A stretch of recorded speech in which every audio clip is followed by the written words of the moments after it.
don't want to talk about Creed 3 today. Let's talk about Creed. That's nice.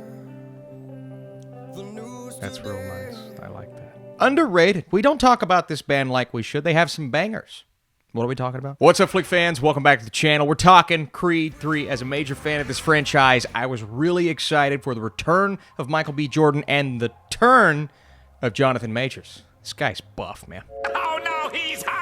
Adonis has been thriving in both his career and family life, but when a childhood friend and former boxing prodigy resurfaces, the face-off is more than just a fight. This movie is rated PG-13. For intense sports action, violence, and some strong language along the same lines as the other two movies, and a very similar story to the stories that we've seen in the Rocky universe, my outside comparison that I was talking about in my reaction video is another sports movie in Warrior. I got Warrior vibes all throughout the beginning, middle, and end of this movie, told in a very different way, directed in a very different way, and frankly, this one's not as good as Warrior. Granted, that's one of my all-time favorite films, so what is? What is? Because like Warrior, we have a brotherly/friend storyline where it goes way back into the past of Adonis Creed, gives us a bit of backstory, and I'll start there. The two kids are young actors that they hired to play young Jonathan Majors, but more specifically, young Michael B. Jordan. Spot on. The mannerisms, there's one line in particular, I'm like, did they travel through time? Or clone him and just allow him to grow for the last several years? It was unbelievable. That's a bit of a cliche thing that's played out numerous times in these fighting films, and this is a movie and really a franchise that is full of cliches, but really thrives off of cliches. It's a Rocky movie. Well, it's a Creed movie, but in the Rocky universe, you know there is going to be a training montage. There is always a training montage. You understand that there's going to be some sort of tragic backstory for the villainous character, but there's going to be a motivation there to where we can kind of get behind him. Well, this is Jonathan Majors. We can get behind him a little bit more than usual because he's so good in the role, but also how they play out that backstory. Again, you're going to kind of know how that's going to go, but you're not going to know the direction they're going to take some of these decisions. And for that, I credit Michael B. Jordan, who's not only in front of the camera in this movie, he's behind the camera. He's been a part of 2 Creed films now, and he's been able to see how those movies specifically operate. But more than that, he has a broad filmography, and he's taken what he's learned and put it into effect. While there are decisions made here regarding the story, I would say more than anything, so I'd say more script and screenplay issues, less direction issues, but some of that could fall on the shoulders of Michael B. Jordan. I will also say it feels like he's an actor's director. It feels like he's getting the best of the best out of his actors. You can tell that in Jonathan Majors. You can tell that in Tessa Thompson, who I like in this film more. Not that I didn't like her character, but I like her more now than I ever have. It's that relationship now that Adonis Creed is in retirement throughout most of this movie. They're able to flesh that out a bit more. But I think the best part about this film, honestly, outside of the ring, we'll talk about the fight scenes, is that relationship with he and his daughter. I'm going to fall sucker to that. I don't have a daughter yet. She's on her way. But I watched this play out, and I saw a behind-the-scenes interview with Michael B. Jordan talking about how Kobe Bryant was a girl dad and that relationship with his daughter and how that love and passion of basketball kind of transferred down to her. And you see something similar play out in this movie and how they communicate with each other both inside and out of the ring, and so many attention to detail moments that I loved focusing on that storyline. And that plays a way bigger part than I expected. So that emotional touch that you don't often get in a franchise like this, but then you have the brotherly storyline. 2 guys that go way back, something happened, and you see it in the trailer, not a spoiler, that may or may not pit them up against each other. Now again, Adonis Creed spends most of the movie in retirement. So it is unfortunate that we didn't get to see him in his element throughout most of the runtime.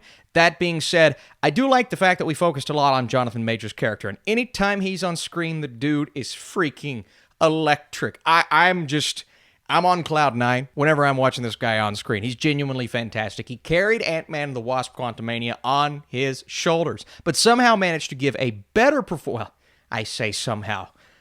It's just a better movie. It's a better story, script, whatever. But he gave a better performance. This is his best performance of the year so far. I haven't seen Magazine Dreams, but he provides a great antagonist, but one to where you understand the motivations there.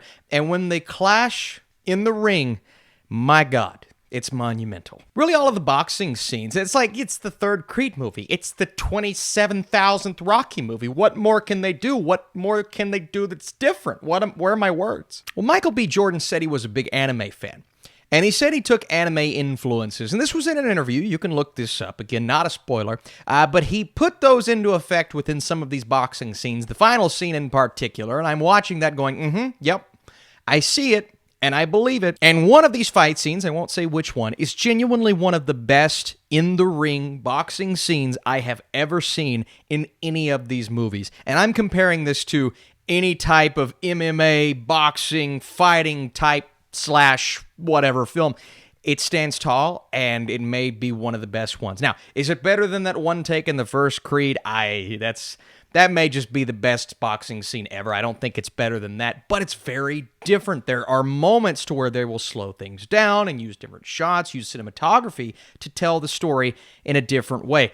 And that's a lot to appreciate, right? I said he's an actor's director. Well, he's also using shots, and really the shot selection in this film is great, but he's using those shots to tell the story and move the film along. There's one element of the story that it bugs me, and I can't quite shake it, and that is how we got from here to here with Damian's storyline, Jonathan Majors' character, so fast. There's a moment where you just kind of turn around, and he's at a point in his life, and I'm like, whoa.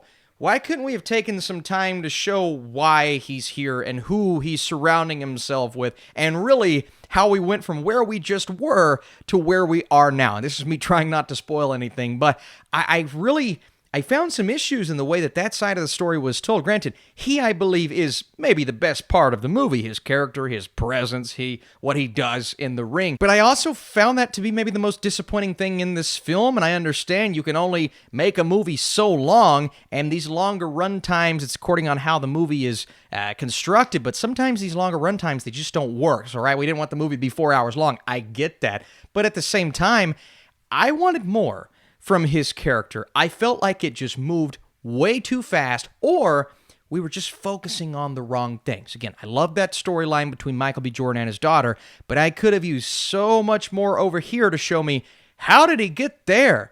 And why are we all of a sudden in the third act and things are happening and it feels rushed, right? So it's like I enjoyed the pacing to a point, but then we're all of a sudden in the third act. I'm like, how did we... Okay. I mean, I was entertained, and I never found myself feeling bored, but it did move. It moved in a weird way. I guess I'll address the Rocky thing, and it's more so a behind-the-scenes dramatic bit. He has no issues with Michael B. Jordan. He has stressed that in numerous interviews, so I am absolutely okay with loving this movie in the way that I do. But there were two moments in the movie where I did feel like, okay, why wouldn't he be here? And I won't say what those moments are, because they're pretty big spoilers, but why wouldn't he be here in this moment? I did feel that every other moment, I was okay. I like the fact that Michael B. Jordan is carrying this story, and Jonathan Majors, of course. But why was Rocky not there in that moment? It did somewhat bother me, but it didn't hurt the experience, and it won't affect my score. Speaking of that, let's get to my score. You go to the movies to be entertained. I was really entertained by this film. And before I give you my score, if you're here and you want to support this video, you want to drop that like, man. Listen, I'm not begging. Yes, I am. Also, leave a comment. What is your favorite Creed / Rocky film? I'm going to try to do a ranking here soon. Creed 3 has every ounce of emotion and action required to satisfy fans. Michael B. Jordan excels behind the camera, directing one of the most expertly crafted fight sequences ever.